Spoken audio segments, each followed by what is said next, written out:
Nous voici alors en fin de notre partie de conférence. C'est notre dernier après-midi après ces 3 jours de conférence. Mais nous avons encore des choses très intéressantes à aborder. Et maintenant, j'invite Monsieur Syed Ahmed Hassan Al-Attas for his speeches about the real meaning of jihad.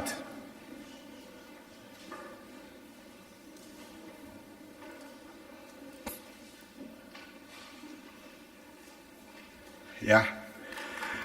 Thank you. You have the floor. Thank you. Thank you very much.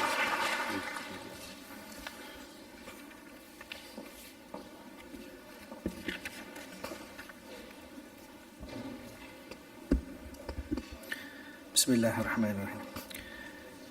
In the name of God, most merciful, most benevolent, His Eminence, Venerable Master Ching Kung, dear distinguished guests, ladies and gentlemen, a very good afternoon. Bon après-midi and Ami Tofu.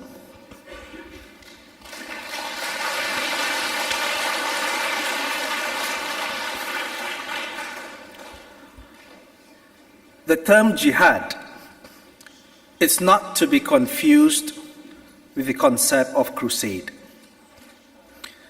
The two are very different. The idea of crusade was originally used to refer to a war defending the cross. By contrast, jihad is from the Arabic verb jahada, meaning taking pains to strive vigorously and strenuously with diligence. Thus, jihad is a struggle. By way of illustration, a derivation of the term mujahada means to struggle within and against yourself for self-betterment. While ijtihad is to strive with intelligence, and jihad fi sabilillah is to struggle or fight in the way of God. In the Holy Quran, God says, and whoever strives hard does so only for his own good.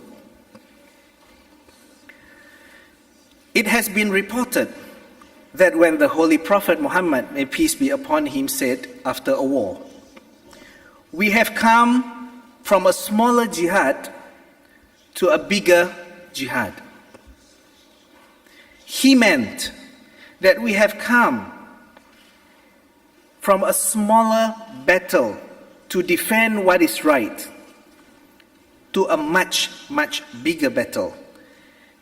That is the battle within our inner selves to make ourselves into good people with noble character. On the part of an individual, jihad is an ongoing struggle for self-existence. From a nation's point of view, jihad can mean independence from foreign aggression.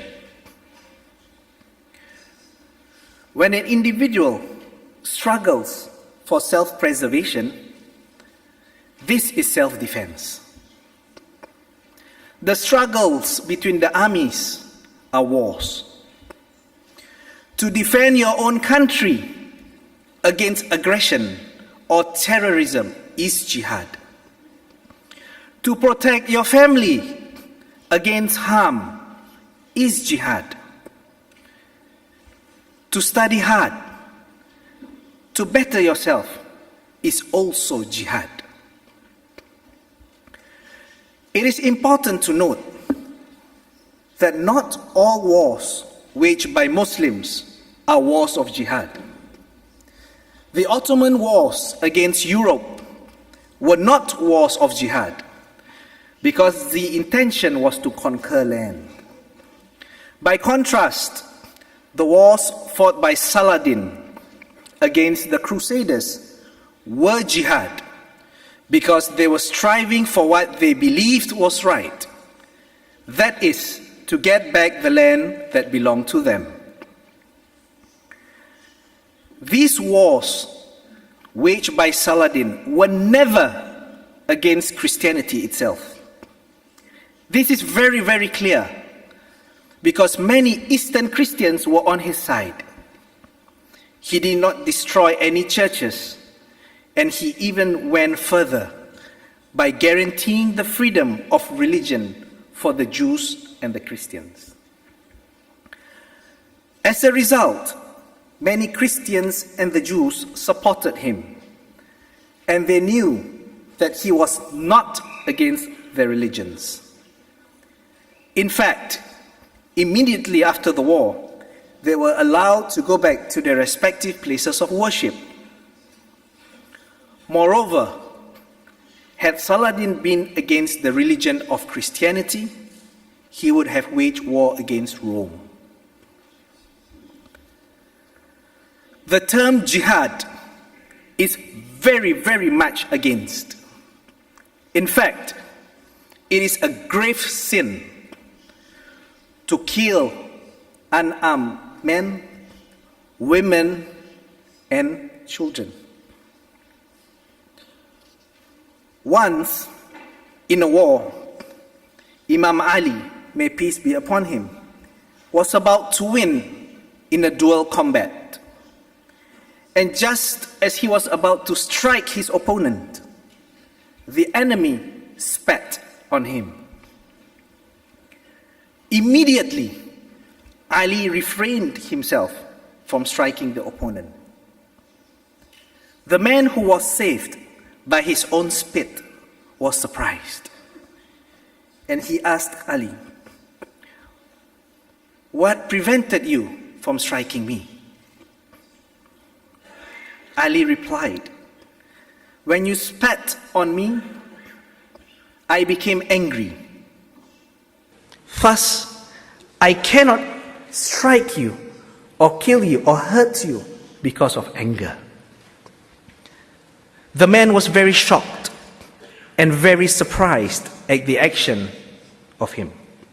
His life was saved just because of his own spit. He could not believe it. This is the action of a true Muslim. In the later years, this man, he became an ardent follower of Prophet Muhammad, peace be upon him.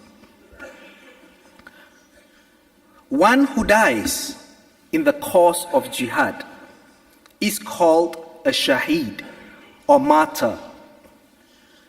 This is a term derived from the Arabic verb shahada, which means to witness.